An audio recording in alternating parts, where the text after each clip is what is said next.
Hello everyone, welcome to CP classes. तो आज हम डिस्कस करेंगे सोलोमन आइलैंड्स के बारे में, जिन्होंने अब कल एकदम से ही ब्लॉक कर दिया है सभी इंटरनेशनल वेसल्स को from entering into its waters और its ports for a temporary basis. तो क्यों ये मुद्दा बन जाता है suddenly, let's discuss that as well.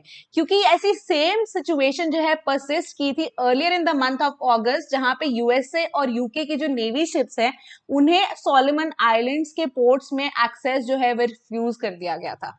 अब टेम्परेली कल उन्होंने हॉल्ट कर दिया है सभी नेवल विजिट्स को from Solomon islands on a temporary basis. तो इंटरनेशनली अगर हम देखें तो माना जा रहा है कि ये चाइना की इन्फ्लुएंस है ऑन सोलोमन आइलैंड्स, जिस वजह से उन्होंने टेम्परेली हॉल्ट कर दिया है सभी नेवल विजिट्स को। सो अब डिस्कस करते हैं कि चाइना को ही पर्टिकुलरली पॉइंट आउट क्यों किया जा रहा है। उसके पीछे भी रीजन है। वो रीजन यही है कि earlier in the year of 2022 Solomon islands और चाइना के बीच में एक सिक्योरिटी एग्रीमेंट हुआ था, जिसमें सोलोमन आइलैंड्स ने डोमेस्टिक सिक्योरिटी सिचुएशन के लिए चाइना से सीख की थी हेल्प, कि हमें आके हेल्प कीजिए कि हमारी जो इंटरनल सिक्योरिटी है इस वक्त सिचुएशन वो ठीक नहीं है।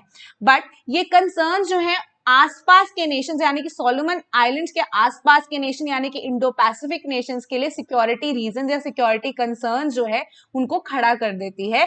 क्योंकि अब चाइना जो है it already has a tendency कि वो जिस जिस नेशन को भी हेल्प करता है या इकोनॉमिकली अगर हम बात करें तो जैसे हमने श्रीलंका में देखा या अगर हम पाकिस्तान में भी देख रहे हैं तो वहां पे मिलिट्री बेस जो है हमेशा चाइना इस्टेब्लिश करने की कोशिश करता है।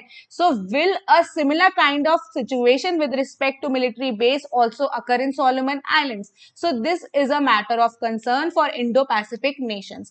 साथ ही साथ अब जो रिस्पॉन्स आया है सोलोमन आइलैंड्स की तरफ से वो यही आया है कि एक similar kind of security agreement उनका ऑस्ट्रेलिया के साथ भी था with respect to internal security, but the Australian help was inadequate for them, जिस वजह से उन्हें चाइना के पास जाना पड़ा to seek help for such a situation.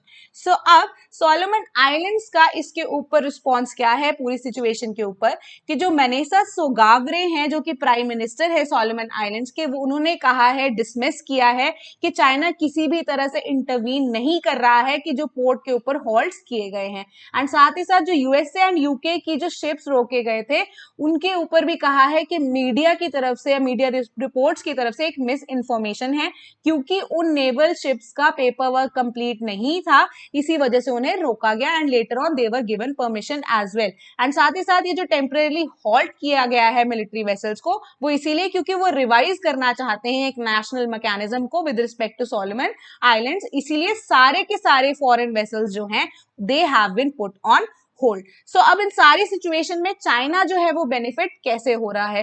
पहली चीज कि जो साउथ पैसिफिक रीजन है जहां पे सोलोमन आइलैंड सिचुएटेड है, वहां पे अब चाइना की इन्फ्लुएंस बढ़ सकती है अगर सोलोमन आइलैंड्स चाइना की जबान बोलना शुरू कर दे।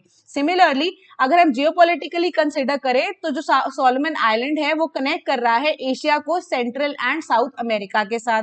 एंड सिमिलरली जो बेल्ट एंड रोड इनिशिएटिव है उसके हिसाब से एयर सिल्क रोड का पार्ट भी बन सकता है सोलोमन आइलैंड, जिस वजह से later on military advantage China को भी मिल सकती है। So the situation all in all is becoming very tricky. तो आने वाले टाइम में ही देखना पड़ेगा कि एक्चुअली में चाइना का इन्फ्लुएंस था या नहीं। सो आज के लिए इतना ही। Thank you so much.